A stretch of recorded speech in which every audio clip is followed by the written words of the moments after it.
Thank you. I'd like to welcome all of you to our first Wake County Bar Association Foundation Scholarship Dinner. We hope this will become an annual event for our Bar Association. This is a very exciting evening for our Bar Association for two reasons. First, it's exciting that we had such a tremendous response to our first attempt at a fundraiser to benefit our scholarship program. Nick Fountain is here with us this evening. He chairs our endowment committee, and he's going to be talking a little later about the scholarship program. Second, it's an exciting evening because we have the opportunity tonight to honor one of the most respected members of our Bar Association, Joe Cheshire. When I moved to Raleigh 18 years ago, I learned that Joe was a fraternity brother of my father, Harry Wire.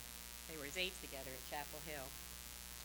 I believe, and Joe, you'll correct me if I'm wrong about the dates, but I believe that Joe was a rising senior in the fall of 1938 when my father came into Chapel Hill as an incoming freshman that year. Legend has it that this was a fairly wild group of guys. I'd hoped to get at least one good story from my father to share with you this evening, but I was totally unsuccessful in getting him to break the fraternal code of silence. So I didn't. All he volunteered to me was that Joe was a great fellow and extremely bright, and of course I knew that all already.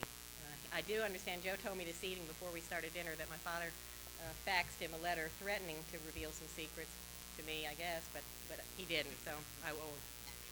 I don't feel too bad about not having a good story because I know we've got so many wonderful speakers here tonight who have plenty of stories to tell, and so I'll leave you in their good hands. Before we do begin, I want to thank Nick Fountain very much for and his committee for all the hard work they put into this evening to make this evening a success. And I also want to thank my law partner, Drew Venori, who's videotaping this evening for us with our newly purchased video camera, the Wake County Bar Association. This is its first outing. Thank you, Drew. I'd like to go ahead and get started with our program. I'm going to call on Nick Fountain to tell you a little bit about the scholarship program and to introduce our special guest this evening. Nick? Well, folks, I'm going to start off by thanking all of you for being here. I want to thank David Long particularly for showing up and even sitting at the head table. It wasn't too long after we set this date that I figured out, and David quickly figured out that this was senior night at Cameron Indoor Stadium in Durham, and neither one of us are there, and that in itself it should be some tribute to Mr. Cheshire, who is not a Blue Devil fan, I might add.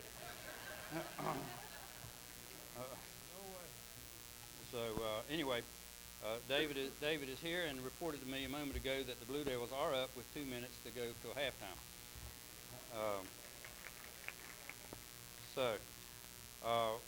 I want to introduce the head table, and we're going to introduce a lot of them one by one as we get into the evening, but and perhaps ignoring protocol, but making it simpler for you to follow. I'm just going to work from my right to my left. You already heard from Bonnie Wire and Dan McClam, her husband, with her. And then we have Kay Gibbons and Frank Ward that you'll be hearing from later. Cheryl and Armstead Maupin, my wife Julia. This is not a psychiatrist here to my right. The bearded one here is one of the Joe Cheshires that's on this stage. And to my left is yet another, if you haven't figured that out, and his wife Marjorie. Then we have to their left Bishop Estel and his wife Joyce, and then yet another Joe Cheshire seated here to my left, and beyond them then Sam Leaguer and his wife Becky. And finally, we have Mr. Long that I already mentioned, and his wife Dina. You'll hear further from most of these folks as we go forward. Before going into the other things, I want to thank particularly the members of the committee, endowment committee, and to tell you just a little bit about what we have been doing. We started this endowment fund was started. Some of you may remember. Around the time that Judge Edwin Preston was terminally ill in the late 1980s. It was around the time that Wade Smith and I were president and vice president of the bar, and Judge Preston wanted desperately for any gifts that were going to be made in his memory or in his honor to go to fund a scholarship to help a Wake County resident who needed the money and needed that opportunity to go to law school. With that seed money back in the late 80s, which probably was less than, I don't know, between $5,000 and $10,000, it has now grown to about $40,000, and we have struggled. And so when I was asked to chair this committee, we realized that we had to get some management of the funds, and so we worked a deal with the Triangle Community Foundation, and I would encourage those of you involved in any philanthropic activities to do the same. We got professional management of the money, and now we're getting a decent return on it. We then realized that we had to get in place some sort of a fundraiser because the bar is involved in a great number of activities, but we simply couldn't expect significant sums of money out of the usual budgetary route to make this work. And so we seized upon this concept, and I'm particularly excited that it's come together in the way that it has. I think as much as anything, it's a credit to our selection committee, whose first and only choice for the person who ought to be honored at this roast is seated at my left. But the scholarship's been given for several years now. It's only $1,500, and we got to do something to get it up. I would say out of what we've got here tonight, you can leave here believing that you, with this one night, have raised the scholarship 25%, and that raise will be in perpetuity, because we can raise scholarship 25% off the money we're going to get here tonight and still have it invested in the endowment. So one night's dinner, a couple drinks, a few laughs, and we raise scholarship 25%. I think it's good work, and I thank all of you.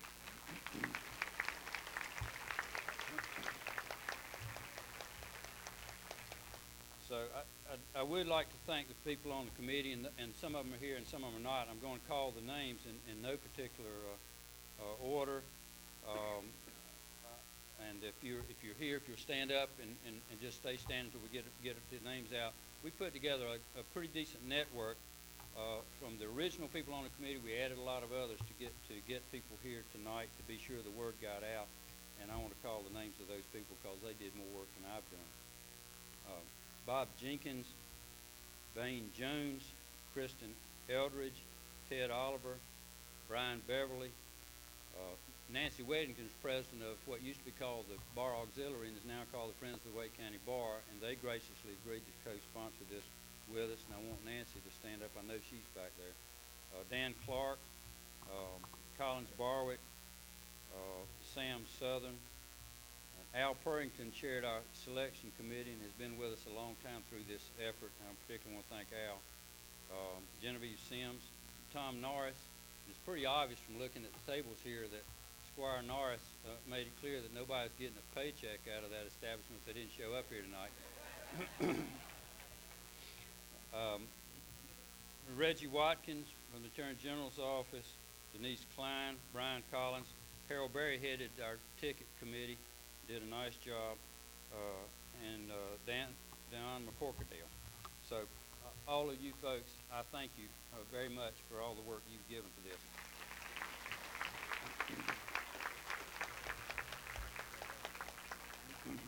So we thank the committee. We particularly thank Alice Roman. Without a bar staff, and I certainly remember when there wasn't one, I don't know who would have handled all the phone calls and everything associated with this event, just like every other event that the bar does. Alice does a wonderful job, and when you get back into one of these committees, as I've now done, you see just how much work goes on behind the scenes, and I'm very appreciative. Now, and I think perhaps it would be useful to say here before we bring out the spears and arrows and things, that I ought to thank our honoree, Joe Cheshire, to my left. I might point out he didn't volunteer for this. Far from it. In fact, he said no. My arguments were to no avail, and I've made a lot of other arguments in my time were to no avail, and that was just another one. but Keith Capp prevailed on him, and ultimately he agreed to do it, I think, in recognition of the fact that we did have a good cause, and that it was one more way that he could serve this bar. And so I'm very appreciative. And I'll tell you one other thing. He left a message on my voicemail, failing like a lot of others to get me on the phone when he wanted to, about 2 weeks later, and said to me, his voice comes across on my voicemail. I'm listening, and it says, "Nick, this is Joe Cheshire. No, I'm not calling up to renege on you, though I probably should. I'm calling to tell you that you better not tell anybody who this honoree is till you get every damn ticket sold, because you'll not get a soul in the room if they find out who it is." So, so it was. Of course, I didn't listen to him. And I think he grossly underestimated the response to the word of this event. So, enough about that. What I'd like for all of you to do now is to slip your shoes off under the table, ease back in your chair, as we turn our attention to a gentleman whose time before the bar of this county extends from the time when Carol Weathers was weatherizing titles to the present day when the young lawyers in this county don't even know what the vault is or what it was or where to find it. To the time when Edith Wren swore in witnesses in the criminal court and the defendants were absolutely certain with the oath that she was administering that perjury was a matter of immediate consequence. That the time when the courthouse we have now wasn't even built, and air-conditioned courthouses didn't exist. Lots of changes have occurred. The deeds were in leather-bound books and not VCR tapes like they are today. A time when an A grade in Martindale-Hubbell meant something. And a time when nobody in the bar would have confused Jimmy Pointer with Joe Cheshire, or would have, and everybody knew that there was no way in the world that the two of them would ever practice law together. Anyway, we turn our attention back to those times, and we'll have some speakers here to talk about it, to talk about those days to you. But as we laugh and we acknowledge the accomplishments, or even sit and watch attentively to see how Cheshire parries these thrusts, I'd ask you to take a moment, as we do, to ponder how maybe at bottom the lawyers today still have more than a little bit in common with the lawyers who started to practice in 1960 or 1950 or 1940. And we intend to keep those strengths and those values which bind us together and to make us worthy of respect. So I'd ask you to think about those common threads while we think of some of the things that perhaps are nostalgic and humorous from the past. So I'm going to shortly put the pig on the spit and turn on the heat and introduce our speakers, but I'm going to start, if I may, by reading something from a person who couldn't be here tonight that we had talked to and had asked to speak and who wanted to come. And I refer to Dr. Prezel Robinson, President Emeritus of St. Augustine's College. And I want to read his statement to you. And he says, "In the first place, let me assure you that it is a great source of personal satisfaction to write these comments about Joe. He's been my friend, advisor, sometime confidant for more than 30 years. The record will show that I was graduated from St. Augustine's College in 1946 and returned 10 years later in 1956 as academic dean and professor of economics. Shortly after my taking active duties at the college, in the above referenced capacity, I learned about Joe Cheshire, a highly intelligent, keenly dedicated member of the Board of Trustees of St. Augustine's College. During my early acquaintance with Joe, I learned quickly about his penetrating wit, his incisive mind, and the respect he had for the legal profession. One thing was certain about Joe, especially during my early acquaintance with him, is that I always had an unmistakably clear idea of where he stood with regard to his position on various issues pertaining to the college. Not only did I know his position on the issues, but I learned to respect the unambiguous way in which he had an affinity to state his view. Over the years, I've had the opportunity to know Joe Cheshire in many settings: at the Diocesan Convention, on the Standing Committee of the Diocese, the Diocesan Council, the Building Grounds Committee, the Board of Trustees of St. Augustine's College, as well as other constituent bodies of the Episcopal Church. In all these situations, Joe never changed his general philosophy about life and living. On the light side, I remember in 1967 or 8, we were flying to Jamestown, a small hamlet in Wisconsin, in a compact executive jet. The air became a bit rough, and Joe was able to break the sudden tension with his wit by saying, "Robbie, the pilot's at a loss now because he can't pray as he left his prayer book back in the office." We all felt a little less tense after a good laugh. He said, finally, and to summarize, if I were going to engage in combat, I would want Joe Cheshire to be my general factotum. So that's, I thought that was a nice, I wanted to be sure there was at least one nice thing said. And I thought we'd go on and get that out of the way right now. First speaker tonight then will be Armistead Maupin.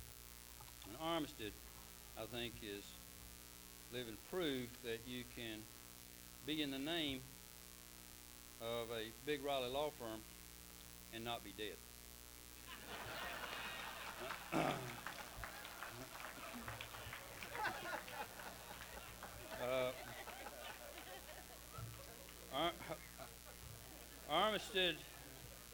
Armistead is the very senior partner in. I told you that I'd give you something to get you primed and your adrenaline up. But he claims to have known Joe Cheshire longer than I've known,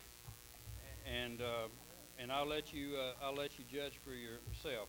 Armistead Maupin.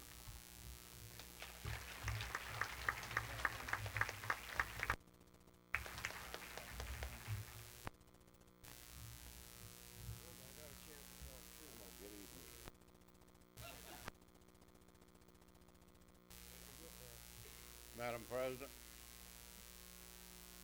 Mr. Chairman, and fellow lawyers, I've gotten the formal part of it out of my gizzard by now. I got a letter just a couple of days ago. I've never been to a roast before. I didn't know what a roast was. I didn't know whether it was an obituary or what it was. But I got a letter. It says, from our friend over here, I'll tell you, Bob and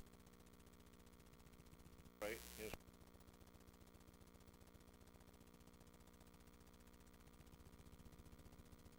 occasionally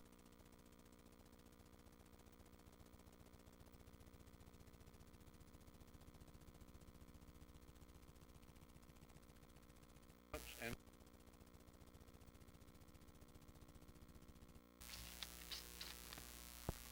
now, I'm not like some of your speakers tonight. I do not have anything written out, but being the oldest living member who somebody said something about a minute ago, I have here some notes on these large 5x10 cards to remind me of things I want to talk about.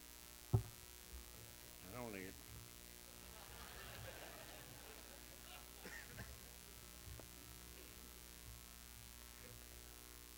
Some years ago, about 7 years ago, when I was honored by this body as having been at the bar for 50 years, they gave Joe the job of handing me the $10 or $2 plate or whatever it is you give away these things.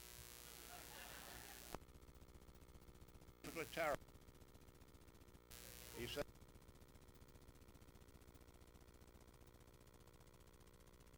but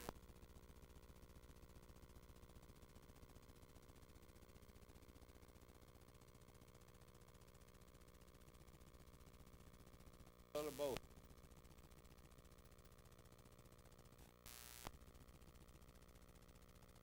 Joe is kinfolks way back. Joseph Blunt Cheshire the fourth. Joseph Blunt Cheshire the fifth. I knew your grandfather and your father and your grandfather. Your grandfather confirmed me. Joe, listen. See, we all got a bunch of Zeta Psis and Episcopalians here tonight. It's a pretty rough crowd. But we go back a long way together, and I thought we ought to bring up how long Joe's been around. I have known Joseph Blunt Cheshire 2, 3, and 4, and I call 2 and 3 Cousin Joe. I never call the honoree tonight cousin because he's younger than I am. But my mother's grandmother was a Blunt, so you can see we're kin, Joseph Blunt Cheshire. And people in eastern North Carolina who intermarry get very peculiar, as you all know.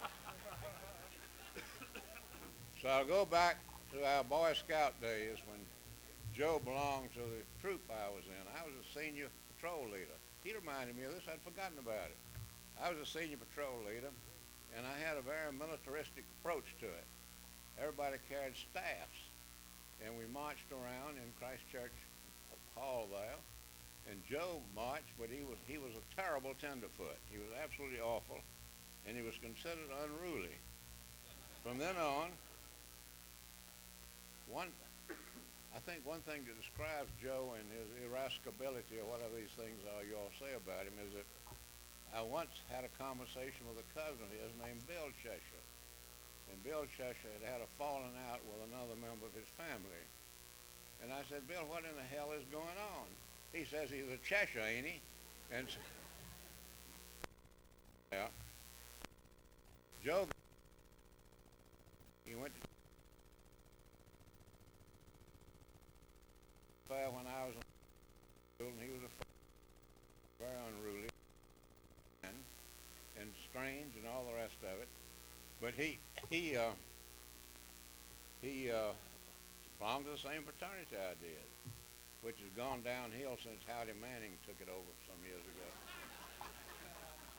But then the war came along. Joe went in the Army. I don't know a thing in the world about his Army career. I was away at sea somewhere. But I do know this. I felt sorry for his commanding officer.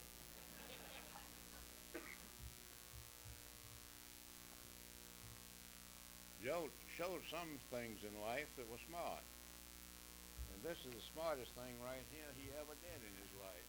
And how this girl, how this girl has put up with him all these years, I do not know.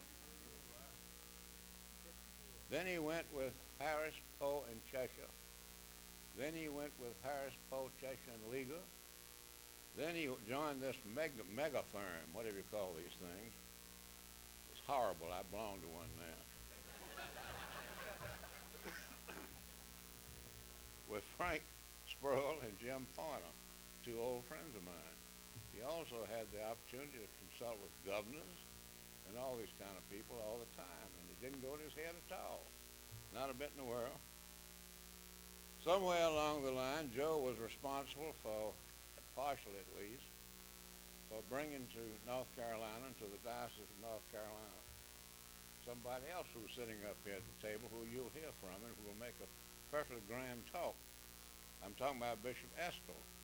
And I found out about Bishop Estill at Joe's house. Joe offered drinks. I said, oh my God, what's going to happen now? Well, it ended up by the bishop and I were practically on the floor drinking martinis and And you know it's so, Bob.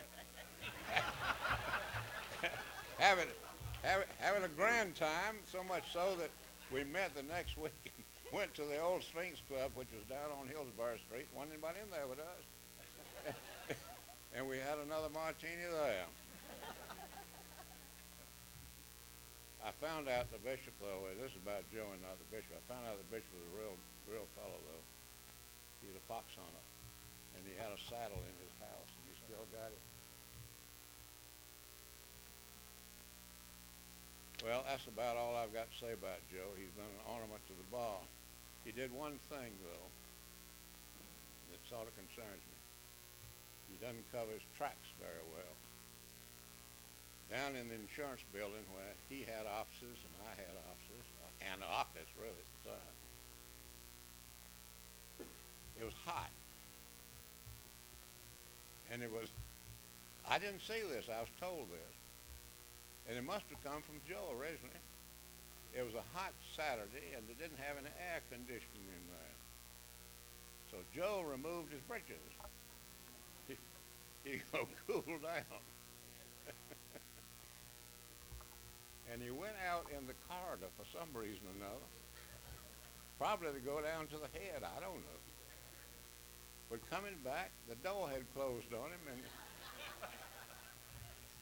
and he had no key, and he found the janitor, who was a fine person, I knew him very well, and he said to the janitor, "Would you let me in my office?" And the janitor said, "Mr. Cheshire, has you got a lady in there?"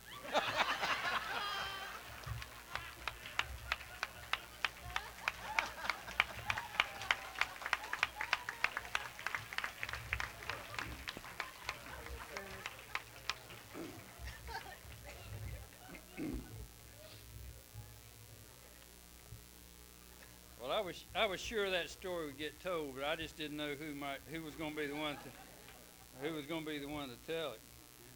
But anyway, we got that one out of the way. Joe's probably glad to get that one out of the way. You know, he knew it was coming. Now it's done. Our next speaker is Reverend Bishop Robert Esther. Came to Raleigh to be the bishop of the Episcopal Church. He's a man who, if he had more time tonight, could probably explain why it would be that beatific clergy can be cussed and discussed as much as all of us lawyers. But it did come to our attention when we were starting to think about who should speak, that Cheshire here had spent a whole lot of time in church. It was a clear indication to us that he acknowledged he was in need of forgiveness, but unwilling to change one iota. and as a consequence, he kept going back for another dose. Bishop Esther, we look forward to hearing from you and to whatever light you can shed on your humble servant.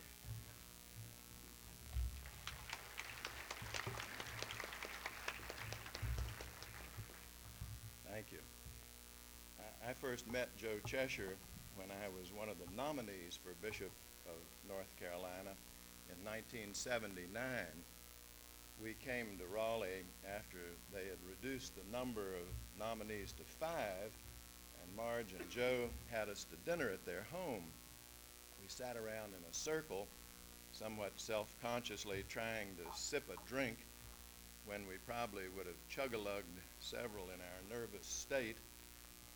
And as we were talking, their Springer Spaniel, Angel, came into the room, looked us all over, and came directly to me and sat at my feet. Joe told me later that he and Marge thought that was an omen.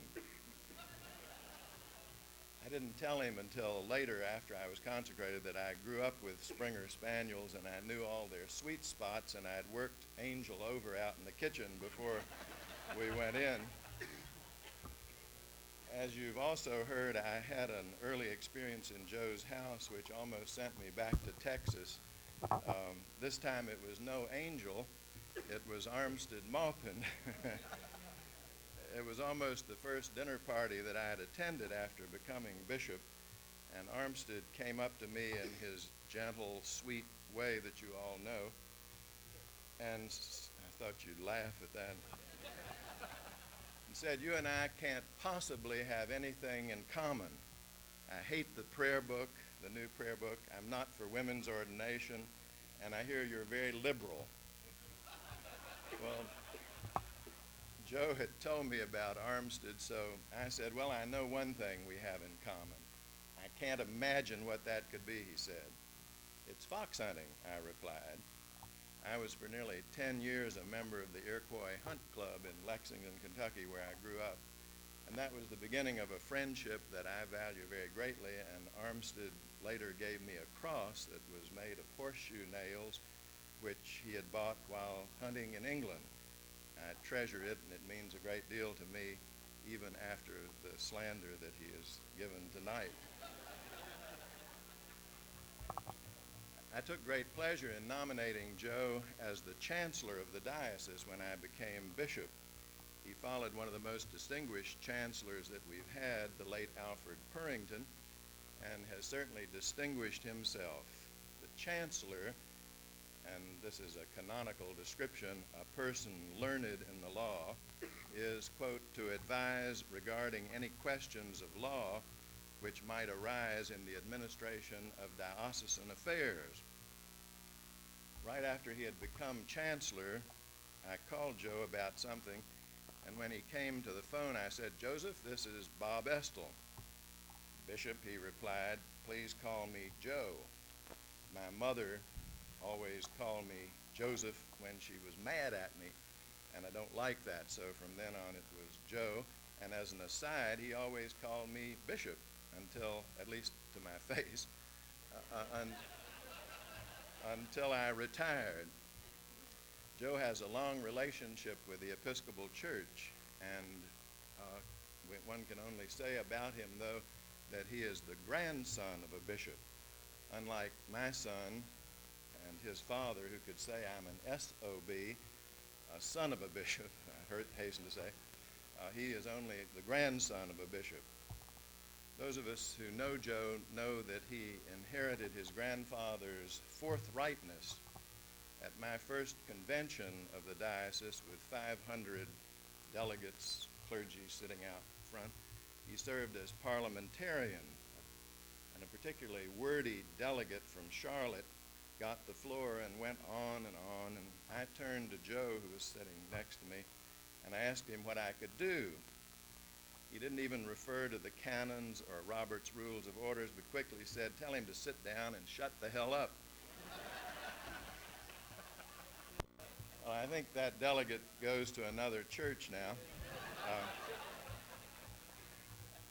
The chancellor then is the bishop's legal advisor, yet with all the episcopal terms, that role gets mixed up at one time or another. And one time I was conducting a confirmation class and talked about the role of the chancellor, and I also explained the vestments that a bishop wears and the pastoral staff, sometimes called a crook because it resembles a shepherd's crook. And one of the confirmands, I'm told, went home and was quizzed by her mother. He talked about having a chancellor, the girl said, and her mother said, "What's that?" And she answered, "He's the bishop's crook." Speaking of that, and I looked for some lawyer jokes when I was rector of a church in Washington. I had a lot of them, but I've lost them all. But speaking of that, you may have heard of the woman who was near death and called her lawyer to her hospital bedside. And when he arrived, he noticed another man standing quietly on the other side of the bed. The woman began to discuss the arrangements of her will, but her lawyer interrupted her. "I'm sorry, but I'm very uncomfortable," he said, "discussing these personal matters in the presence of someone I do not even know." And the woman replied, "It's all right. I asked him to be here. He's a lawyer too. I decided I wanted to die like Jesus did between two crooks." Well, should have left that one in Washington, I guess. But Joe's annual report is great reading. Among all the myriad duties concerning constitutions and canons and questions from bishops and clergy and diocesan staff and parishioners are gems like this. I investigated a crank letter of complaint directed to the bishop from Wilson, identified its source, and concluded that the writer was harmless. There are always questions about people that come to Joe, too, as chancellor. Many of them have marital status as the question. In one report, Joe wrote in answer to the question, does a divorce in the Dominican Republic stand? This is a quote from his report. Such divorces are suspect generally. And again, he gave the opinion that our clergy and representatives could only address themselves to issues in the legislature which our diocese or the national church had addressed, and ended by saying, no buttonhole lobbying. In '91, he wrote, in view of my age, I offer my resignation to the bishop, and he concluded that report by saying he declined to accept it. Joe traveled a great deal as chancellor and for the church, and as a deputy to General Convention, diocesan conventions, and meeting of chancellors. During one rather dull meeting at Cayuga Conference Center near Hendersonville, Joe decided to go back to his room and use the bathroom. Unknown to him, his roommate had suggested to a lady who was staying in one of the dormitories with a more public bath and shower that she use their shower. Joe stayed and stayed and stayed before he came back, and the lady naked in the shower, and both he and she were rather surprised. That's the kind of thing that makes you want to rush off to a church conference, perhaps. When it comes to lawsuits, Joe is fond of quoting a law school professor who probably you've heard of, who said you can sue anybody for anything. You can even sue the Pope for bastardy, but you can't always collect. Joe has said that so much to me. Fortunately, though, we had few lawsuits during his time, or mine, but if we had, I would rather have him in my corner than almost anyone else except perhaps this Joe Cheshire, who would probably be doing that one of these days. The chancellor's job is what you call in the law, I believe, pro bono. Joe is a pro, and he's given hours of his time and talent to that job and to the church. In a little book I use quite often entitled How to Use Latin to Your Own Advantage and to the Astonishment of Others, the author adds that pro bono attorneys can expect few of the legal life's customary rewards for their efforts. And he adds, undoubtedly, there are countervailing rewards. I hope that's true for Joe Cheshire. The Bible, and I feel, since we didn't have grace tonight, that I might throw in a little scripture, says it a little differently. Lay not up for yourselves treasures on earth where moth and rust doth corrupt and where thieves break through and steal, but rather lay up for yourselves treasures in heaven where neither moth nor rust doth corrupt and where thieves do not break through nor steal. For where your treasure is, there will your heart be also. I know where Joe Cheshire's heart is, and you do too if you know him, and it's a real pleasure to be here and to be able to honor him tonight.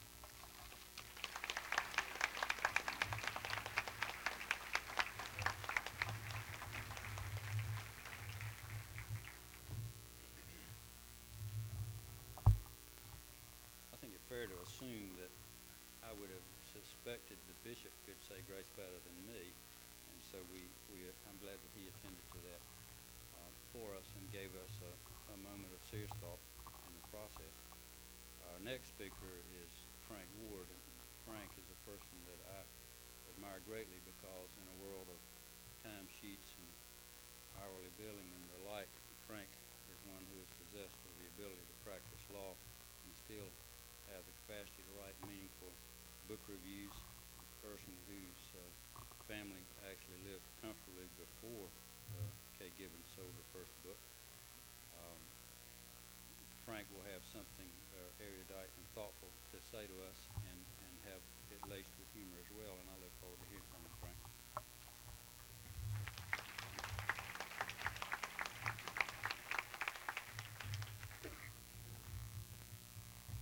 Thank you, Nick, Joe, Margie, Grace, Kay, ladies and gentlemen. As I was standing in the parlor tonight, I had a thought that nearly destroyed my carefully organized remarks. I thought of a story I had heard of a mountaineer reprobate who had died with the chief virtue being the quality of the moonshine that he manufactured.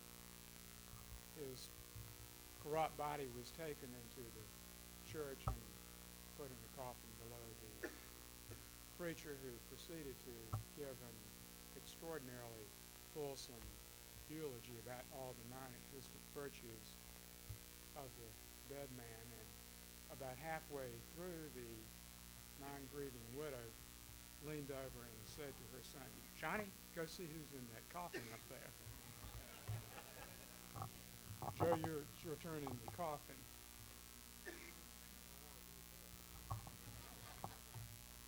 Figuratively speaking. This evening has been advertised as a roast of Joe Cheshire, but I plan to leave the slow turning of the spit to the capably incendiary hands of Armstead Markham, Bishop Esco, Sam Leaguer, David Long, Joe V.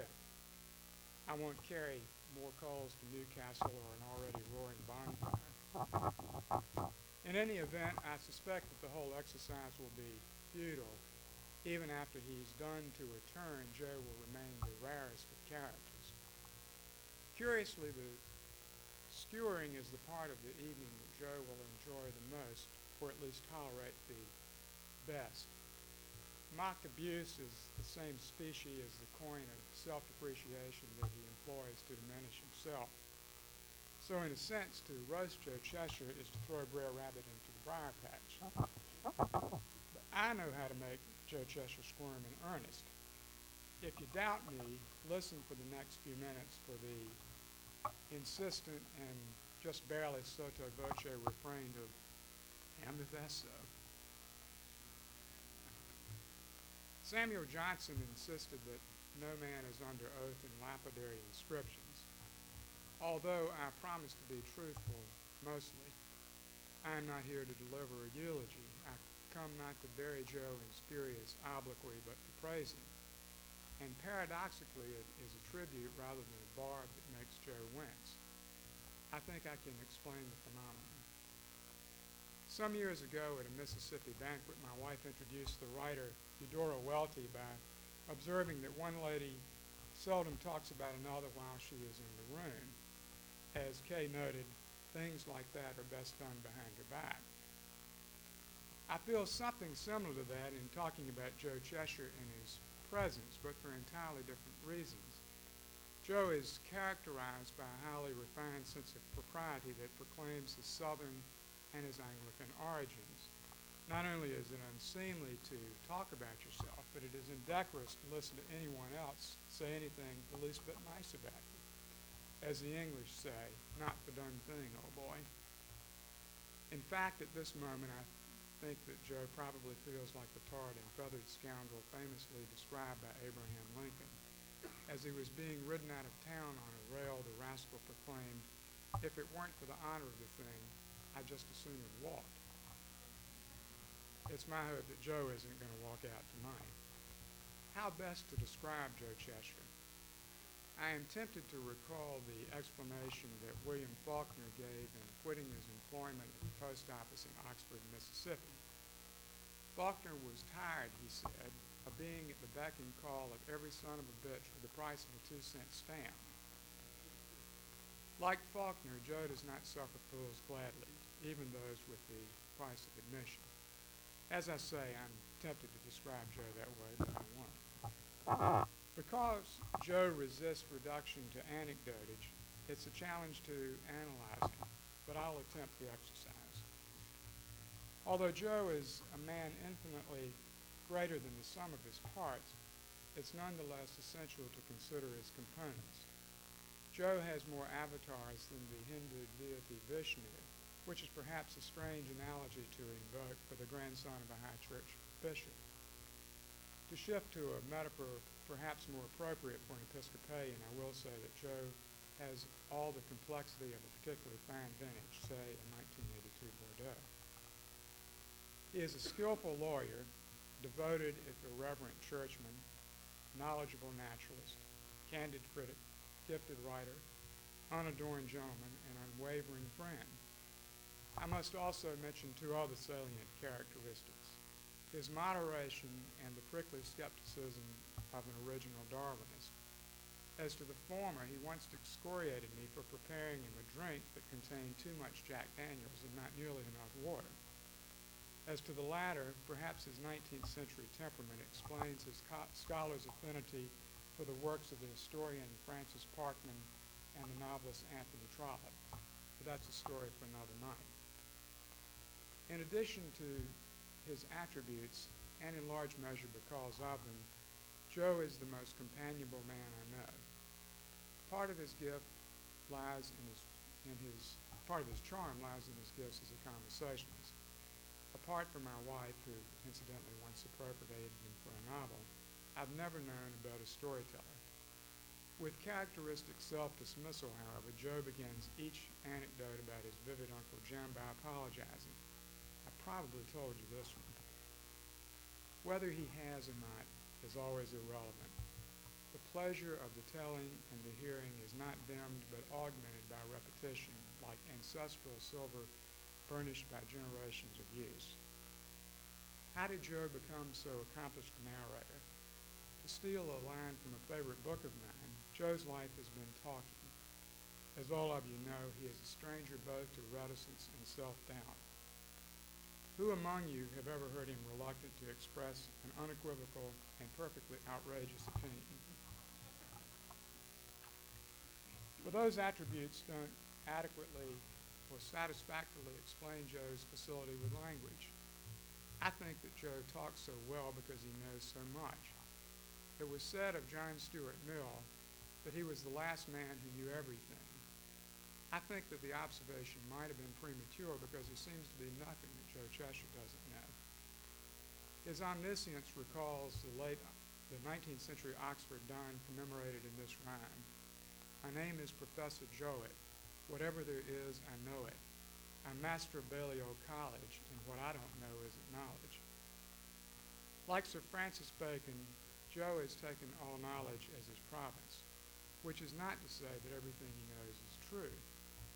He entertains two notions in particular that are founded on profoundly fallacious premises. He is an irredeemably yellow dog Democrat and a tireless, not to say tiresome, Tar Heel partisan. As to the latter, I like to imagine a conversation between Joe and Dean Smith, reminiscent of the celebrated apocryphal account of Clare Boothe Luce's audience with Pope Pius XII. So vehement a case did Mrs. Luce plead for Catholicism that the pontiff was obliged to intervene. But madam, I too am Catholic.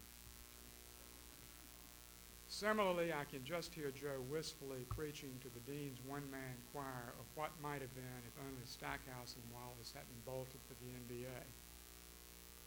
Although these two flaws might be fatal in a lesser man, in Joe they are merely reminders that he is just fallible enough to be human. In taking Joe's full measure, there is the small matter of his disingenuousness to consider. Joe, I can't ignore this opportunity to unmask you as a complete fraud. You are not the misanthrope you affect to be. You are instead the kindest, warmest, and most forthright of friends, and I am proud to be one of long standing. As we salute you tonight, I recall the phrase that you attribute to your colorful Uncle Jim when you close one of your incomparable letters, thanking you and wishing you the same. Thank you, Joe, and we all wish you much more of the same.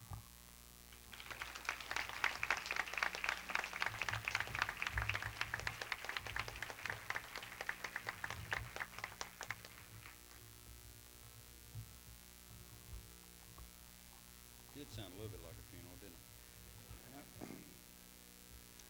Our next speaker is Sam Leager, a longtime law partner, and person who might be able to explain to us how it would be that Cheshire was able to successfully practice law with either Buck Harris or Jimmy Pointer.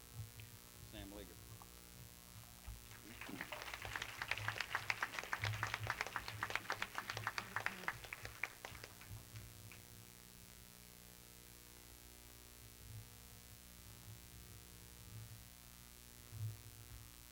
Madam President, Mr. Chairman, Bishop Estill, ladies and gentlemen, I knew I was in a bad spot following what we've already heard, some good old-fashioned lawyer-type wit, some good, fine, religious-type wit, and some erudition and polish. I followed Joe's example tonight in preparing what I had to say, having it written down, and being prepared to say, as Joe would always say, I don't want anybody to misunderstand what I'm saying, so I'm going to read this. Well, as it turns out, what I wrote has to be abandoned or changed or something like that, so we'll see what happens. I first got to know Joe in September 1938 when we moved into adjoining rooms in Carr Dorm at UNC to begin the study of law. Although we were both from Raleigh and knew of each other, we had not really been acquainted previously. It didn't take me long to realize that living next door to me was a smart, heavy-cussing young kid named Joe Cheshire, who happened also to be a serious, conscientious, hard-working, hard-studying law student, but who was not so serious that he could not enjoy a good story, preferably one told by himself, or a not-so-occasional drink of whiskey. Joe and I became good friends and followed similar paths through law school, and we managed to graduate together in 1941. After graduation came the bar exam, of course, followed by post-exam fun time. We tackled the post-exam fun time problem together by getting a couple of dates with two attractive and respectable young Raleigh ladies, by getting the use of Joe's father's car, and by heading to Riceville Beach, where we had made very proper and respectable arrangements at the Kitty Cottage. 2 rooms, one for Joe and me, and one for the girls. On our first night there, after a nice dinner, the 4 of us strolled on the beach and sat around on a blanket looking at the stars and talking. Joe and my date doing most of the talking. It got late, and I was getting sleepy. So I suggested maybe it was time for bed. Joe's date thought that was a good idea. But Joe and my date demurred. So, upon everyone's agreement, Joe's date and I both headed back to our respective rooms and beds, leaving Joe and my date on their own. I went to bed and went to sleep. What happened after that, I don't know, except that several hours later, I was waked up by the sound of Joe Cheshire going to bed in our room and my date going to bed in the girls' room. You can make of that whatever you wish.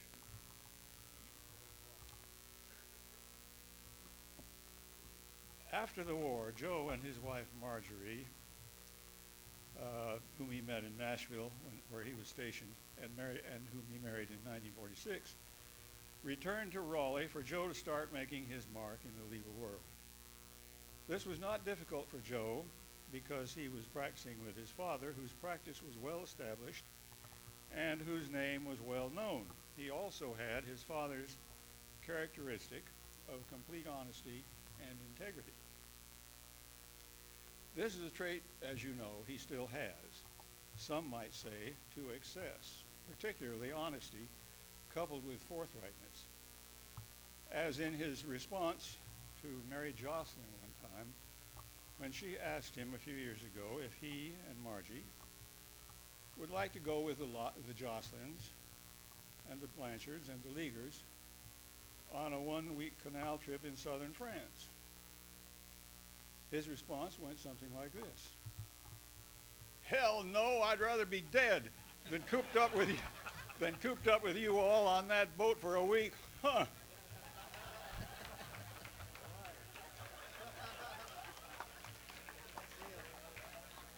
But we all forgave him because we all knew from long experience with Joe's hyperbole that he really meant it.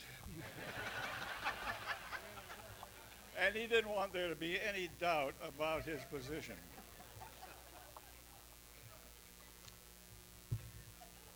Probably Joe's, well, as you probably know, Joe's principal character traits are his honesty and forthrightness, his lack of pretension, his dislike of pretense or false or routine piety, and his genuine lacking of and compassion for others.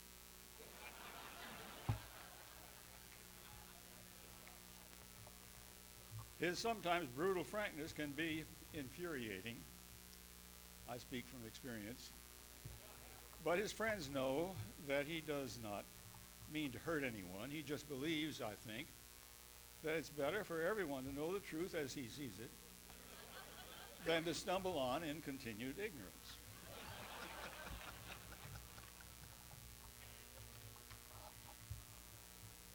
In the late 40s, in the course of carrying on making his mark in the legal world, Joe joined Buck Harris and the late Charlie Poe to form the firm of Harris, Poe, and Cheshire.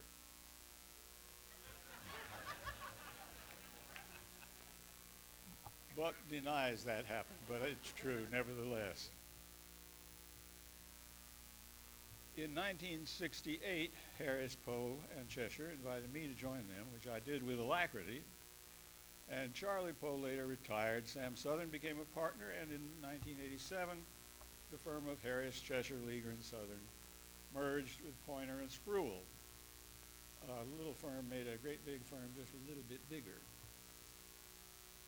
Only Joe Cheshire of the original group remains of counsel. So as you can see, the frequently outspoken Joe Cheshire is also a survivor. The old Harris, Poe, Cheshire, Leaguer, Southern law firm and its various stages of evolution was the venue in which Joe made most of his legal or extra-legal marks.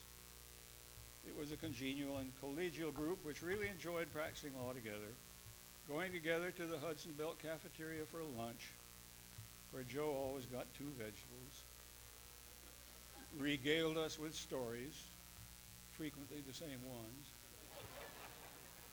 and argued with Buck Harris. You see, Joe was sort of taking care of the problem you mentioned there.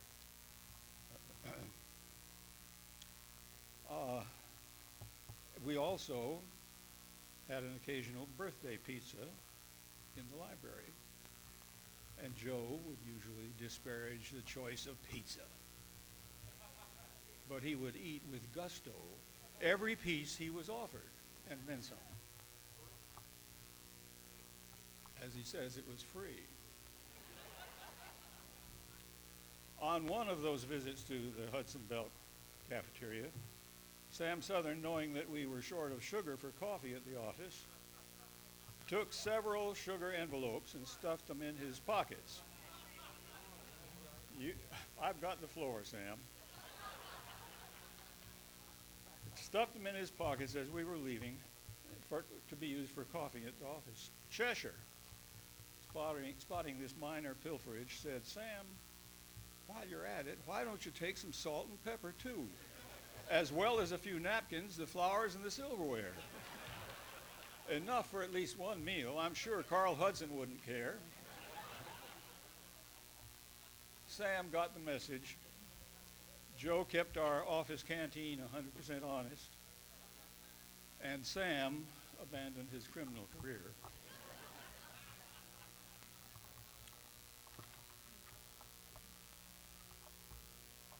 Now, the story about the pants has already been told, so I'm not going to repeat it, so I'll turn that over. But there's one thing that is a little bit different from the way I understand it, and that is when the elevator operator came up, the young man looked out, and Joe said,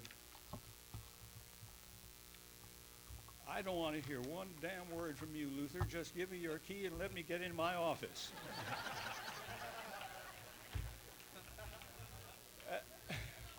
At that point, the very wide-eyed Luther, with a slight twinkle, said, "Mr. Cheshire, you ain't got no woman in here, have you?" There's one more revelatory thing or two that I want to tell you about before I quit. First, as you no doubt know, Joe is a great bird lover and dog lover and cat hater. Cats that invade his premises and presumably pounce on birds are ipso facto due for extreme discouragement short only of death. Joe and Margie had a neighbor a few years ago who had a cat that kept coming over to Joe's and Margie's but did not respond normally to the usual discouragements.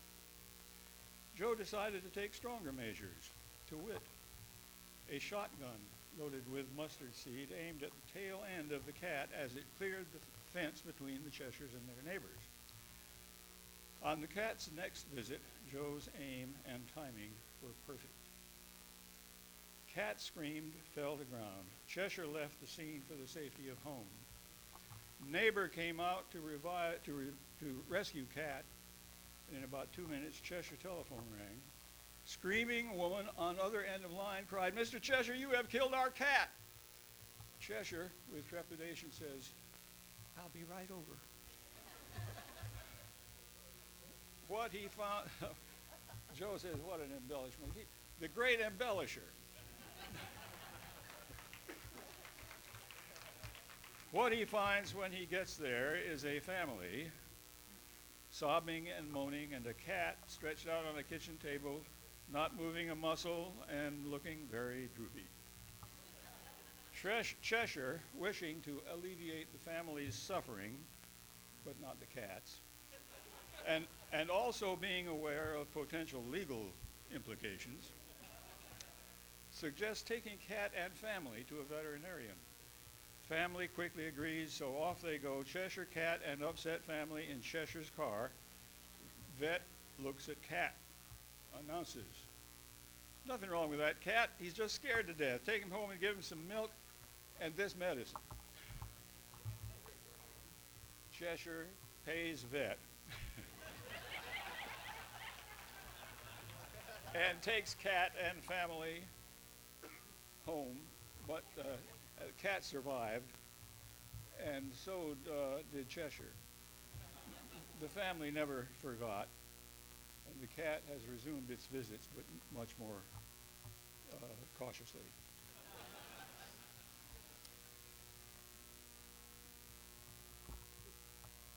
In there you have a very brief, because otherwise we'd be here till dawn, and incomplete overview of the honest, except when he's telling a story, funny, gregarious, forthright, infuriating, irascible, conscientious, dependable, accomplished lawyer and religious leader, Joe Cheshire, from the perspective of one of his longtime law partners and his devoted friend, myself.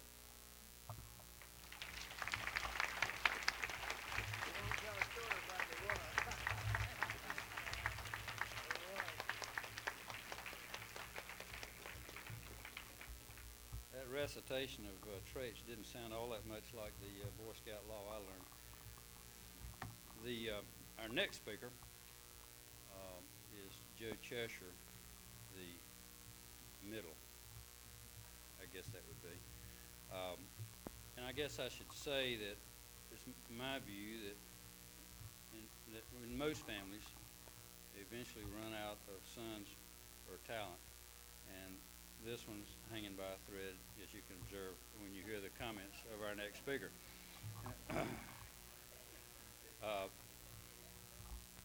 We're happy to have Joe Cheshire here out of the courtroom long enough to share a family side to this man.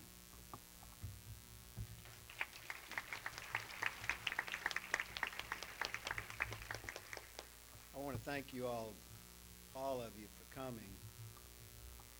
When Nick told you that Dad didn't think anybody was going to show up, he told you the truth.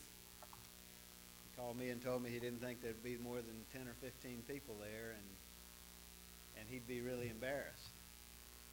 And I said to him at that time, which I don't need to say to the ones of you that know my dad, but I said, Dad, the reason that they're honoring you is because you're the kind of man that won't believe anybody's going to show up.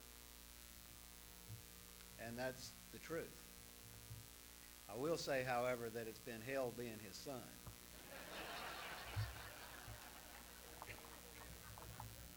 And my son over here just said grandson too.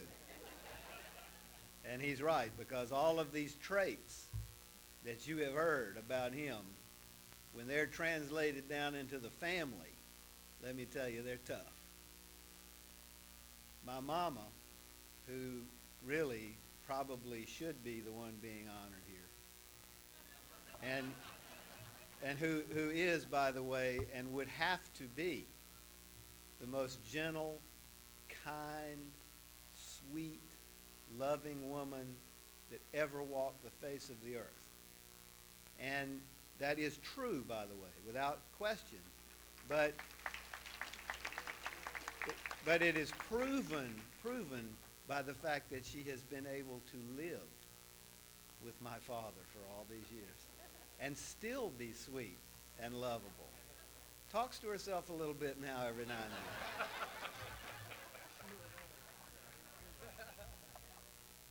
But you can forgive her that.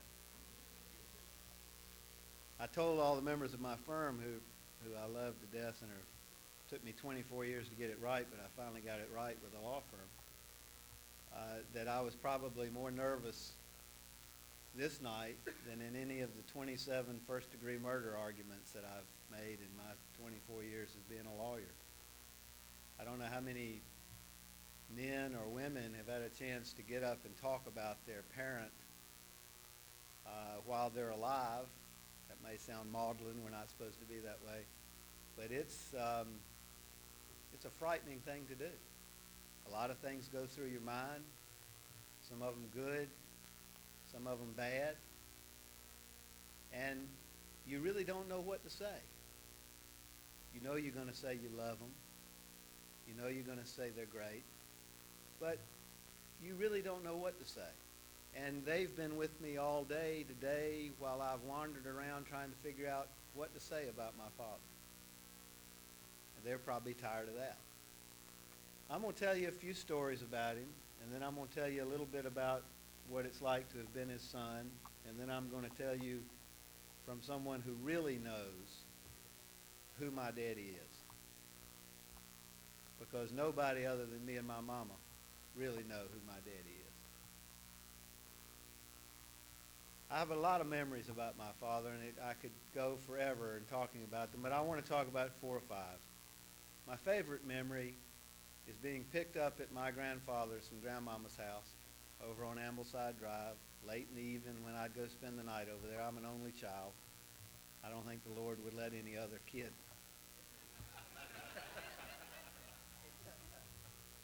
But they would leave me with my grandma and my granddaddy, and I'd go to bed, and then about whatever time they came in, I now know it's the smell of alcohol. I didn't know it then, but my dad would come upstairs and he'd pick me up, and I'd be a little bitty boy, and I'd have that wonderful smell of alcohol and cigarettes, which by the way, really, when you're a little kid, is a wonderful smell. And we would go, and he would put me in the front seat of the Studebaker. My dad's always been very materialistic, as the ones of you that know him know. I imagine this is still a J.C. Penney coat he has here. Oh, he's gone up to Niles now, he says. Mother must have been working mighty hard on him the last few years. But he would put me in the front seat of that old Studebaker, and the heater would be on, and I'd put my head in his lap, and he'd sing as we drove home. It's a great memory. Somebody talked about birds. Charlie Poe's son-in-law, Jim Twitchell, who's an author and teaches down at the University of Florida, went bird watching with Daddy once at Pea Island. And he came back and he said, Joe, he said, your daddy's a strange man. I said, really? He said, yeah. He said, we were on the, looking for these kinds of birds, and we came to this, stream, and we started to try to wade across the stream, and it got to where we could tell it was deep, so he turned around, walked off, took off all his clothes, put them on top of his head, and walked across the stream. Turned around and looked at me like I was going to take all my clothes off and walk across the street, which, of course, I did. And to go to this cat thing, because I was going to talk about a cat thing, but I want to tell you what, one of the great visions is my father in his undershirt and his bed slippers and his old khakis stalking around with a BB gun trying to shoot a cat. Now, I got to tell you, if you've never seen it, Bill Murray couldn't do it better than. But also, when I was a kid, my dad was the only dad in our neighborhood who played ball with us. And every Saturday and every Sunday, no matter what ball season it was, my dad was up there. He was pitching the ball, he was hitting the ball, he was shooting the ball, he was throwing the ball. It takes a special dad to do that. That was before the days of all the castle leagues where if you didn't do it, all the mothers talked about you as if you were a terrible human being, if you couldn't say how, brown cow and all that. That was back in the days where being a dad really meant something, and he was a real dad. I want to tell you that. The greatest pleasure he and I have had in our lives together is Carolina football. We have been to almost every single Carolina football home game together since 1970, haven't we, Daddy? We've only missed one or two.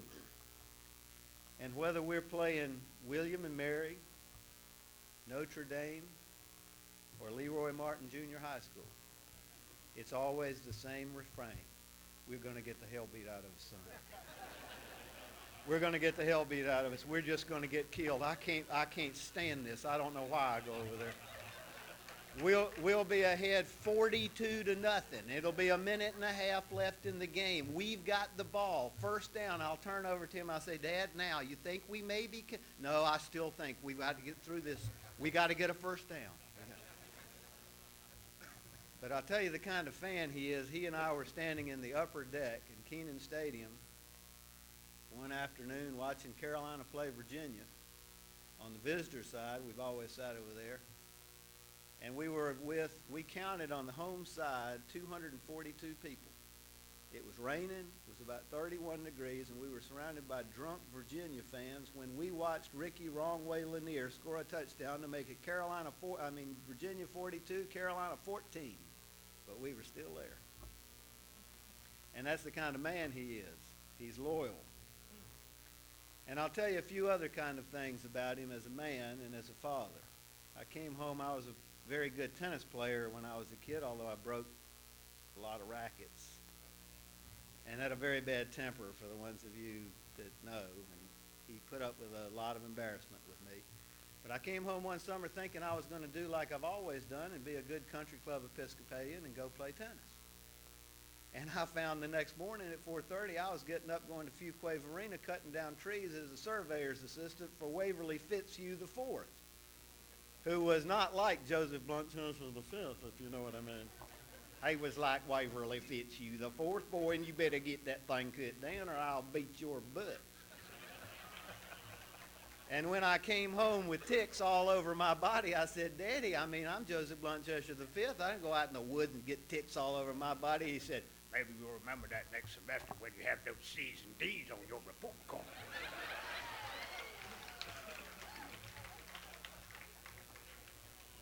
he also made me work at the Seafair restaurant, which I love because that's where I met my wonderful wife, Carolyn. By the way, we're not separated. Just because she's not here, we're still married happily together. Let's start any rumors. But she's on her annual sabbatical to Florida.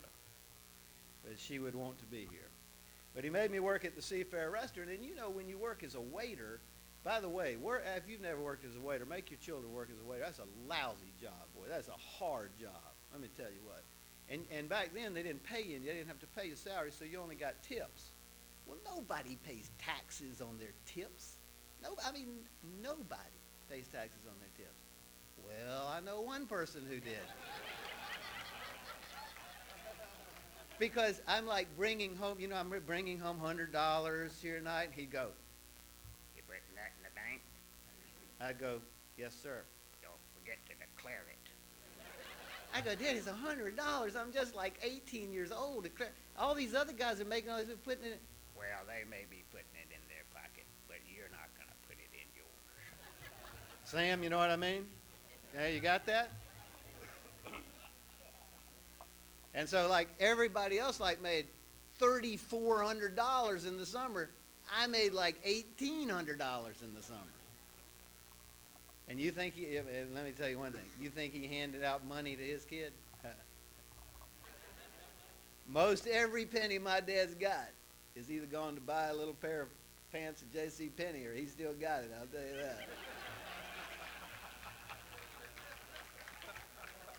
When we went up to Groton, when he took me up to Groton, sent me up to Boston.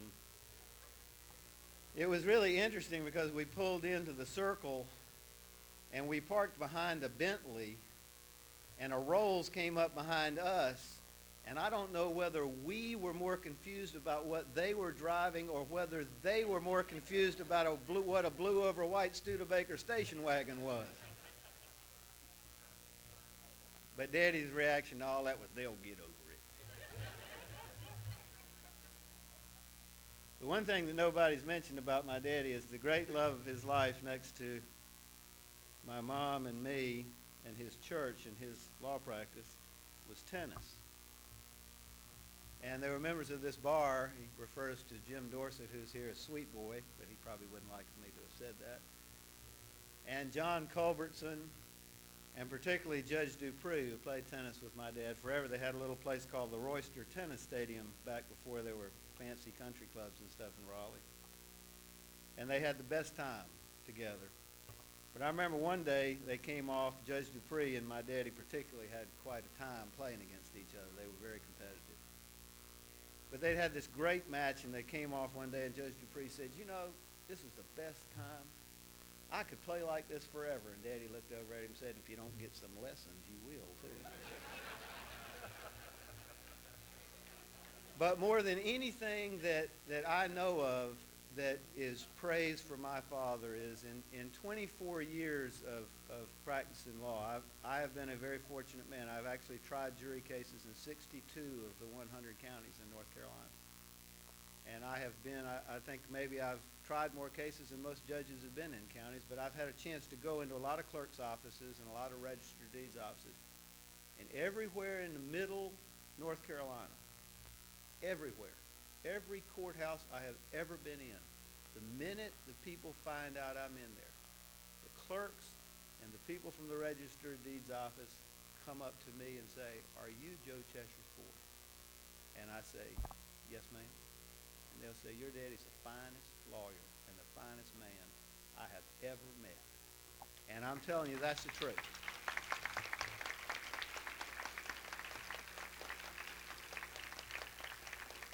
But I do want to tell you, and I know I can't go on a long, long time, and I won't, but I want to tell you about my first experience with my father as a lawyer. I was in law school. I didn't know anything about law. I mean, everybody in my family's been a lawyer. That's just what I thought everybody did.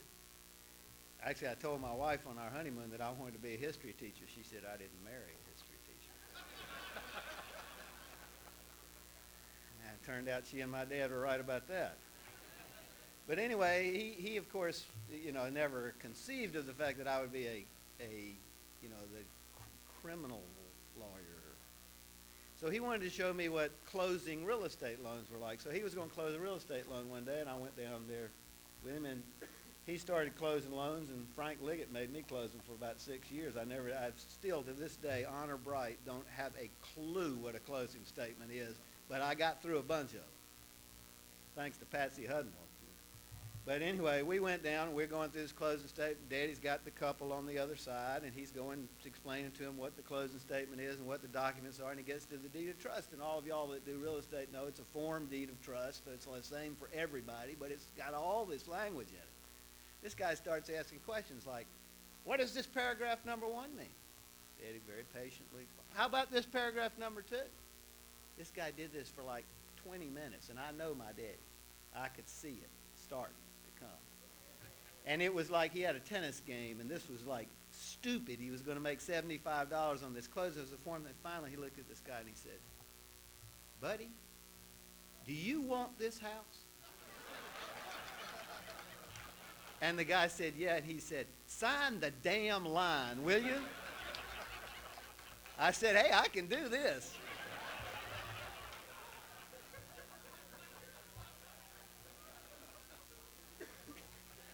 But when I got out of law school, I was interviewed.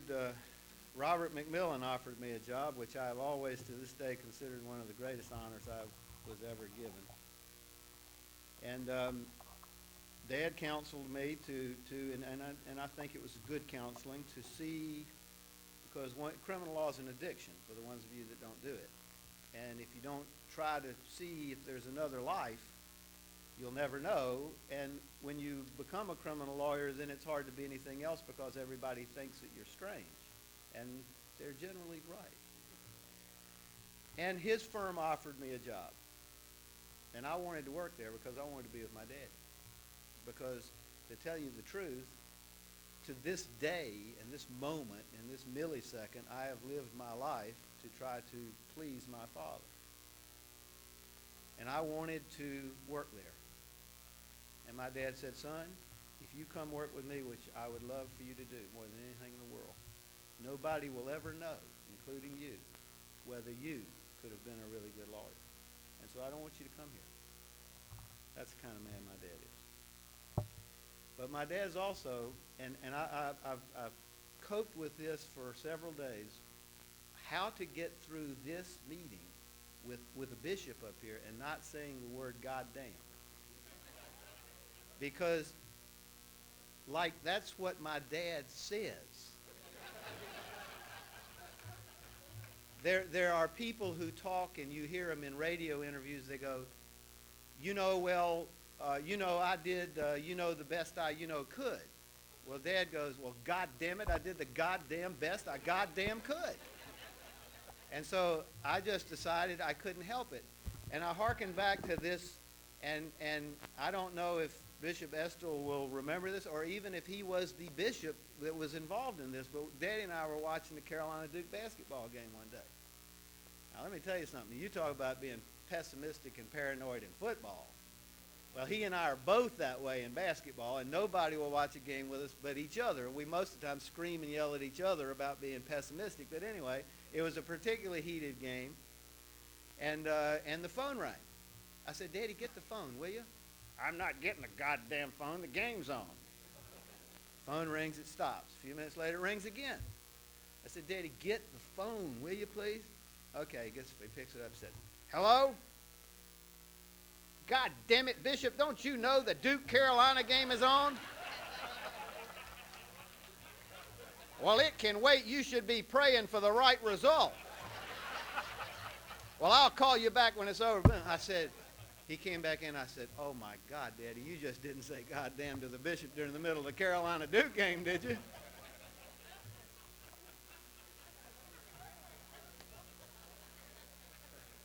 He says that's the biggest lie he's ever heard, but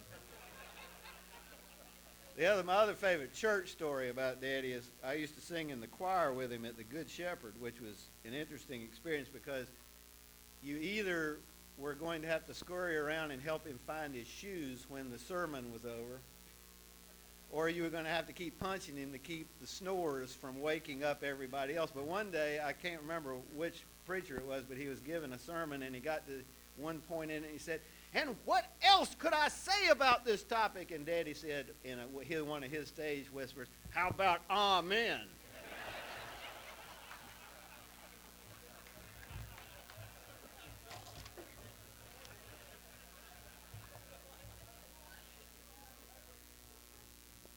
And the candor of my father, it took me years to get over this one, is very true. When I graduated from Groton, which was quite an experience for me, by the way, coming from the South. I graduated 34 out of 35 in my class with all these geniuses up there, none of whom could understand a word I said or vice versa.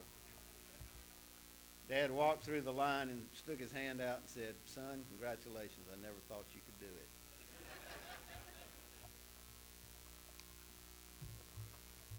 He's calling me a liar. This is my dad. Can you believe that? My dad. But I want to say a couple of very serious things about my father. My father comes from a long line of men, two of whom younger are here right now, who have believed fervently in what they believe. And one of those things has been to do justice to all people. And the proudest legacy that my father has left me, which I believe was left to him by his father, and I believe was left to him by his and his and his, is that all people are created equal. There's been talk about the Zeta Psi fraternity here tonight. Well, I was blackballed by the Zeta Psi fraternity because of my views on racial equality. And those views came from my father. And everyone in my family had been a Zeta Psi. And it crushed me. And my daddy called me up and he said, "Son, the equality of man is more important than any fraternity could ever be." That's my dad.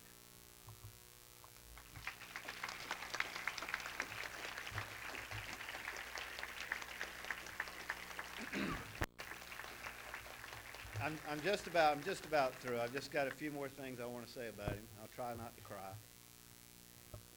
See, Frank is right. He can't stand this, let me tell you. I wrote this out a little while ago. My dad's a tiny little man in his physical appearance and a great big man in his heart and his mind. He loves Dickens and Trollope, classical and church music. He loves the Episcopal Church, and he loves tennis. His life has been the essence of honor, selflessness, and honesty, and that's just the truth. He has stood up for what he believed without fear, no matter what the costs were to him. He has never, to my knowledge, taken advantage of anyone, although many people have taken advantage of him. He has instilled in those who have learned from him an intense dislike for hypocrisy, bigotry, and greed, and a love of a Christian God. He has a devotion to the practice of law that is greater than almost anyone I've ever known. And my dad is a great lawyer. And I've watched over my practice men be honored, women be honored, and I've always said, some of them may be as good a lawyer as my daddy, but none of them are better. My daddy is a great lawyer. And you honor tonight a truly, a great man. And I know he's my dad. He is a great man, but he's also a great lawyer. Bishop Cheshire wrote an introduction to a book called The Country Parson, and he dedicated that to his dad, Joseph Blunt Cheshire I. And I've taken the words parson out of it, and I've put lawyer in it, and I can't finish this any better to dedicate something to my dad than to go back and use the words of his grandfather, dedicating it to his great-grandfather. And he wrote, the beautiful lesson taught to us by the caring lawyer of doing great work in a little compass, of not being eager for larger things or a wider field. Wherever we may be, and however narrow the limitation of our boundaries, all the world lies next to us if we have the inner power to reach out and touch and help the world. I give you my daddy.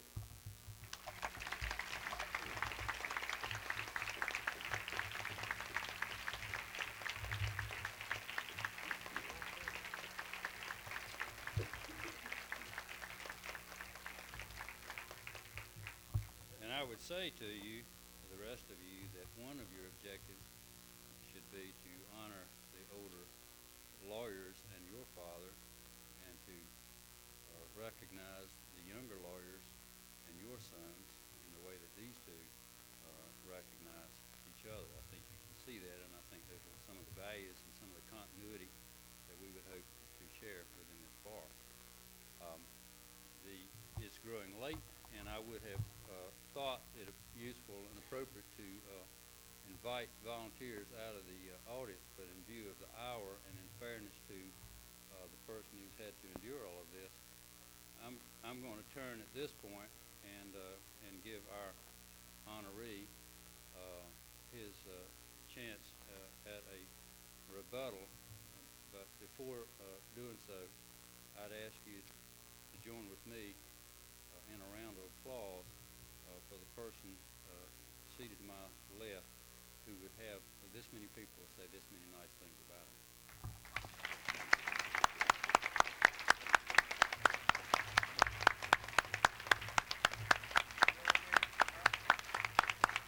Good shot.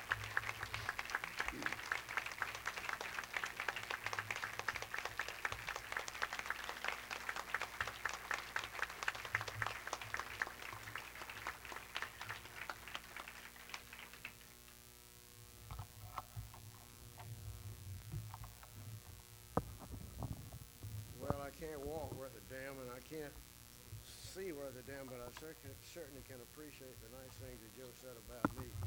Talk about hyperbole.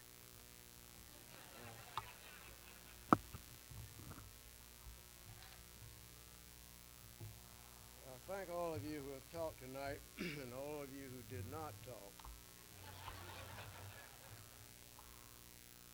And all the rest of you who are otherwise here, particularly including with spouses or dates, many of my former partners, associates and staff at Harris, Cheshire, League, and Southern, many of my present Pointer and Spruill's fellow lawyers and staff, and some of my non-lawyer friends whom the committee sought to invite.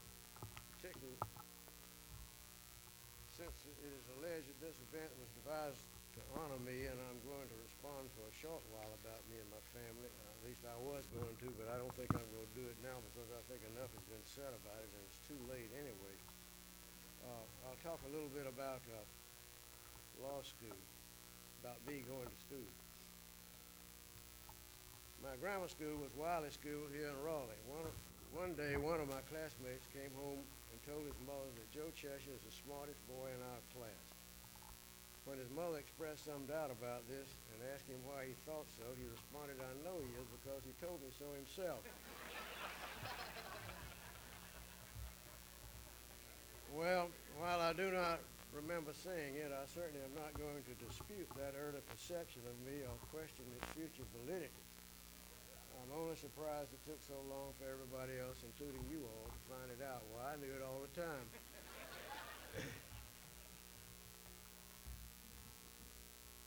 At Wiley School, I did excel, and at Broughton, VES, and UNC, I was a fairly decent student, although my perceived smarts never set any remarkable academic records. At VES and in law school, I did much better academically than I ever did as a UNC undergraduate. I attribute a great deal of this to at least two factors. One, fresh from 3 years at VES, I thought I had just gotten out of jail and had a lot of lost time to make up. And two, I was a very active member of the Zeta Psi fraternity. Enough said.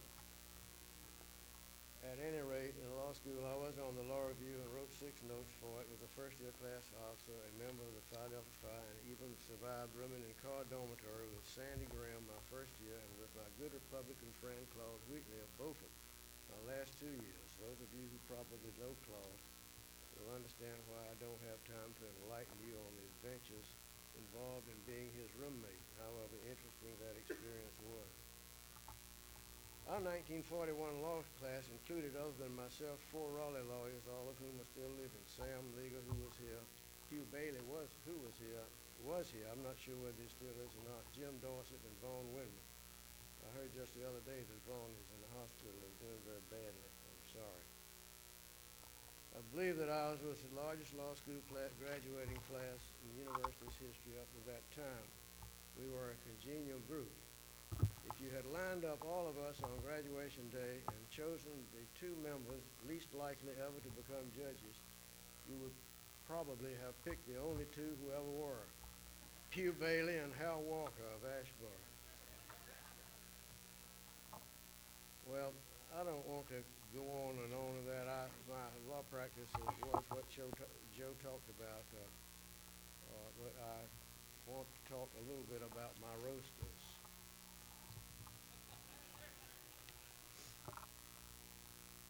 The Right Reverend Robert W. Eskel.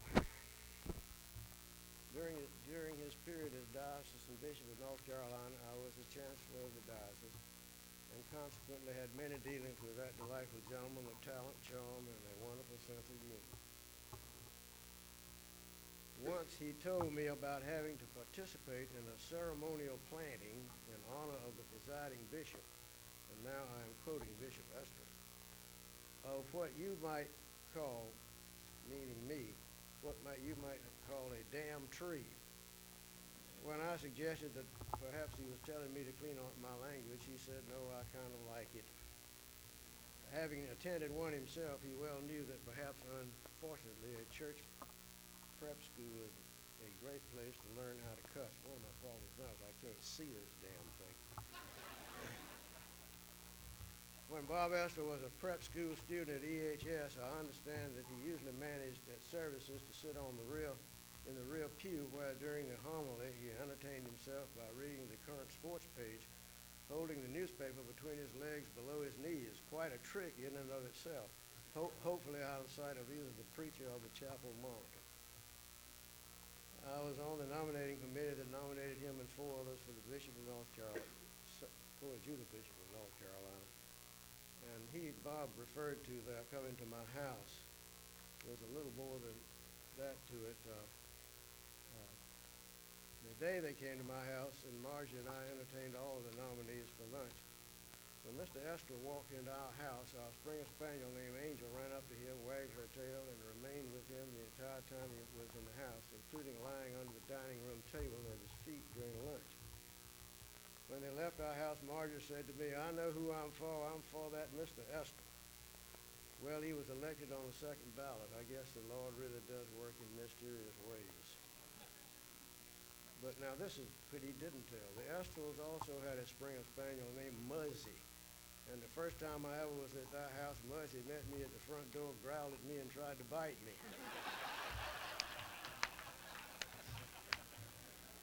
I'm not sure why that all happened, or whether Muzzy just didn't like me or simply wished they had stayed in Texas.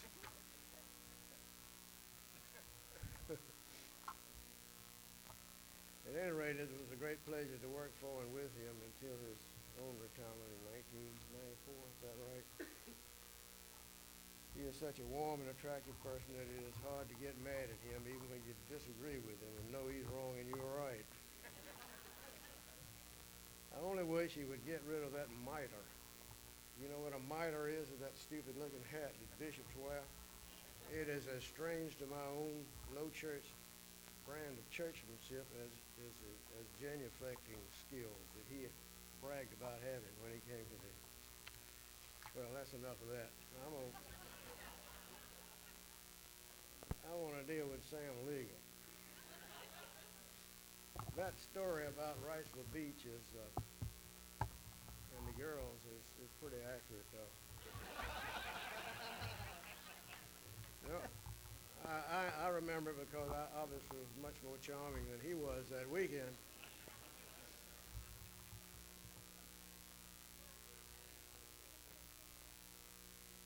When we were in law school, Sam's image was not harmed by the possession of a deep and wise-sounding voice. It impressed some professors and kept lots of us awake. Sam early attracted the name Bush Leaguer, put on him by one classmate, Sandy Graham, a baseball fanatic. This, of course, was bound to be contracted down to Butch simply because that connotation was so inappropriate. Sam never had been a Butch person, but he was crafty, as witness what followed. Sam's Southern note came out recently. Dormitory life was never really Sam's cup of tea. His last dormitory roommate was one Ed Joyner, who busied himself every night wandering around Carr Dormitory, bothering people from after supper until midnight, and then going to their room and briefing cases on a noisy portable typewriter for the next 3 hours.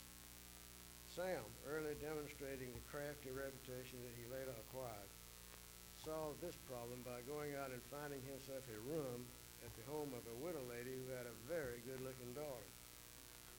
For quite a while thereafter, Sam was more noted for his absence from than his presence at the law school.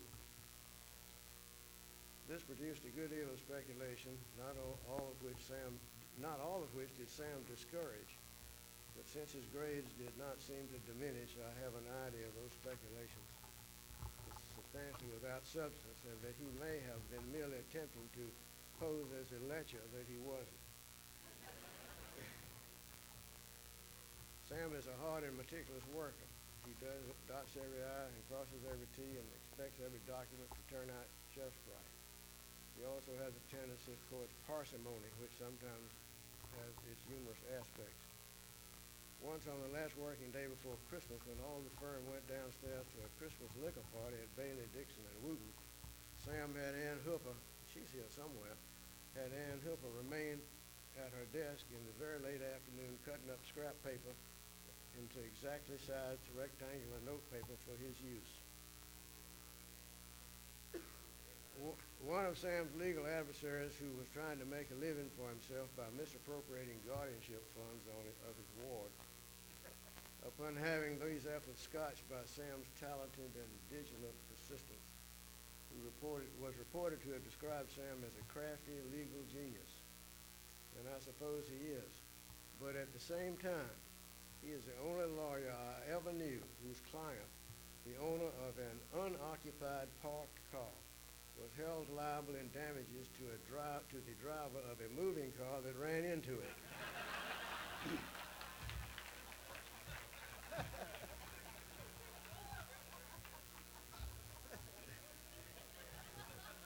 You're not going to deny that either, I'm sure. Yeah. Sam has a long and convoluted explanation of how this happened, but I ain't smart enough to understand it. Sometime if you have an hour or so, let him explain it to you. Armstead, Jones, Malkin. You asleep, Arm? Okay. As most of us know, and it's already been said, Armstead has had a distinguished career in the profession from his early days, when some of his more ignorant and less reputable clients sometimes knew him as Lawyer Umstead Morphine, to his present-day status as the senior partner of the prestigious firm of Morphine, Taylor, Ellis, and Adams. Some of those names in that thing are not so prestigious, I don't think, but anyway. One who is my dear friend Frank Ward, who is one of Armstead's partners. In between, he has held many honors in our local, state, and American Bar Association. However, Armstead has always had trouble with his politics. His early political as well as legal mentors were two of his law partners, his uncle William Branch Buck Jones and Leon S. Brassfield, who were successively the longtime acknowledged leaders of the Wake County Democratic Party. In addition, Armstead himself in 1960 managed Malcolm Sewell's unsuccessful effort to obtain the Democratic Party nomination for governor. Against that background, consider this.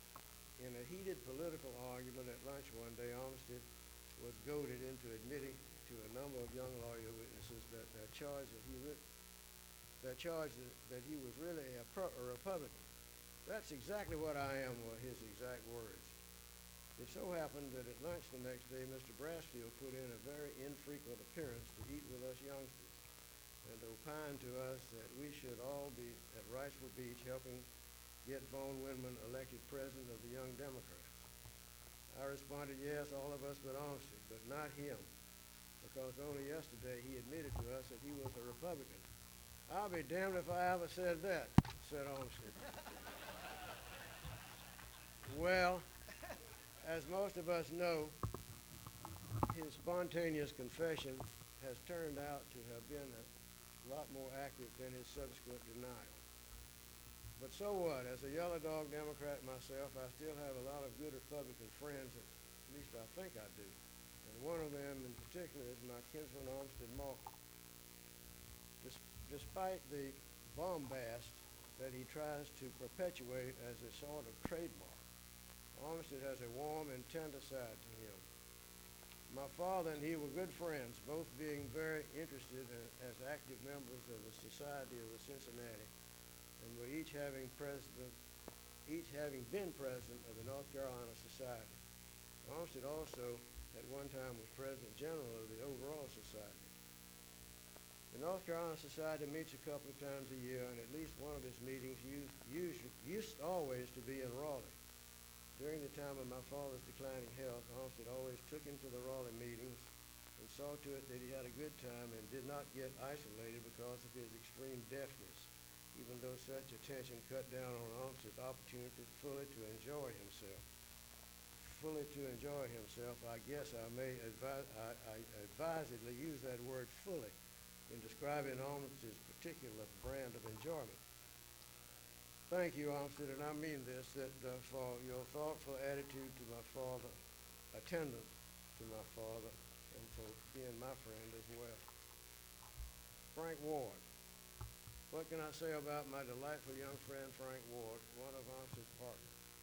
I first met him on a group trip to England. It was the first one I had taken since my hip replacements, and I was really not walking very well.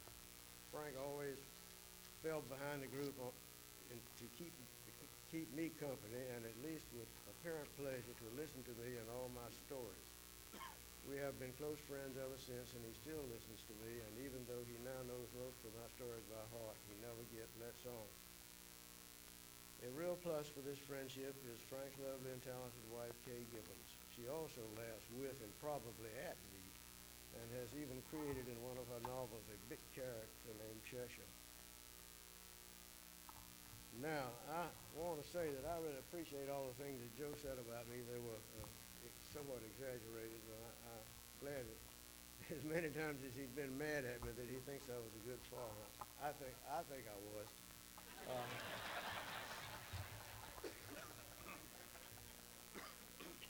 And I'm not going to try to characterize him, but most of you either know or know about him. I'm very proud of him, and what he does is a very important and widely misunderstood field of criminal defense. As he developed his career, he has had the benefit of counsel by at least two good judge mentors. My lifelong friend Pew Bailey, without his own brand of bombast, and my particular friend and tennis companion Frank Dupree, who was always an example for everybody to emulate. Frank knew Joe from way back to the time when he was a small boy throwing tennis rackets. He advised him and wisely and broadly over the years, both by word and example, helping him not only to solve his temper problem, but also teaching him how to be a good lawyer.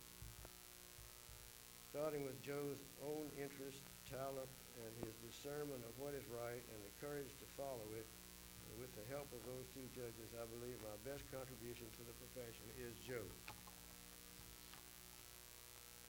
Now, having said that, I'm going to tell you one other thing about him.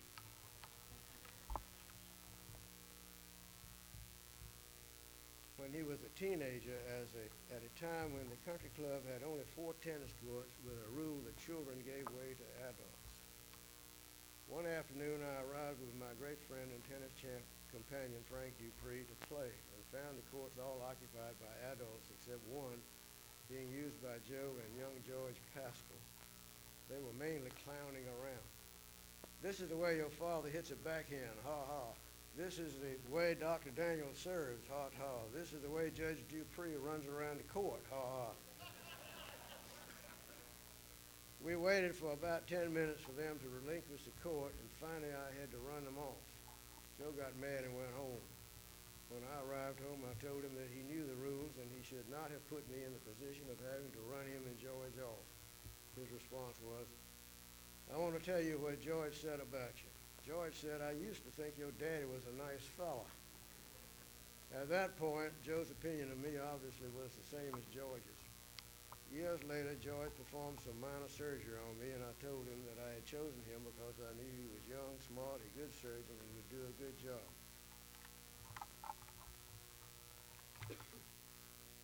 His response was, "I'll do the very best job I possibly can, Mr. Cheshire, if for no other reason so that I will not have to listen to Joe's mouth if I don't."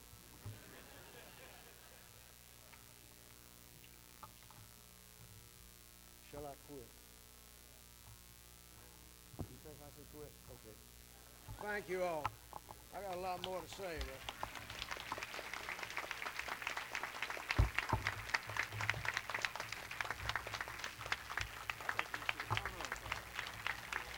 obviously you know who's the boss. You know who told me to quit.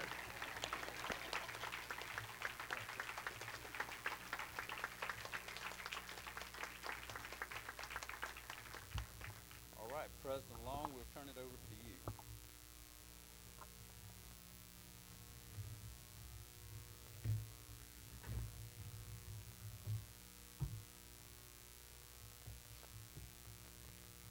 Thank you, Nick. I've talked to the ticket office at Duke, and next year they promised they'd put the dates on your damn tickets. Duke won. Duke won.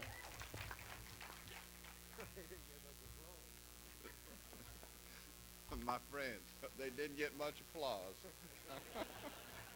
I know the man's miserable. My life has been enlightened in the last 9 years or 10 years since Joe has been a prominent part of it. We meet no less than a dozen times a day in the men's room, and he's been here about 4 hours tonight. So I know he wanted to quit. I have only one story I want to tell, and I don't know how this story was missed. After the merger with Harris Cheshire, and they moved out to our building, Joe was heavy into trapping squirrels about that time in his life. And he'd bring those squirrels over, and he'd turn them loose out there in our backyard so they go into Charlie Blanchard's yard. I can't remember how that stopped, but it did stop, and Charlie's not here to defend himself. He caught them all up, he says. Joe, it's my great privilege to present a small token of the bar's appreciation to you, and a plaque which I will read to you and to our guests. Presented to Joseph B. Cheshire, Jr. for his outstanding dedication and commitment to the lawyers and citizens of Wake County Bar Association, February 27, 1997. I thank you for everybody. I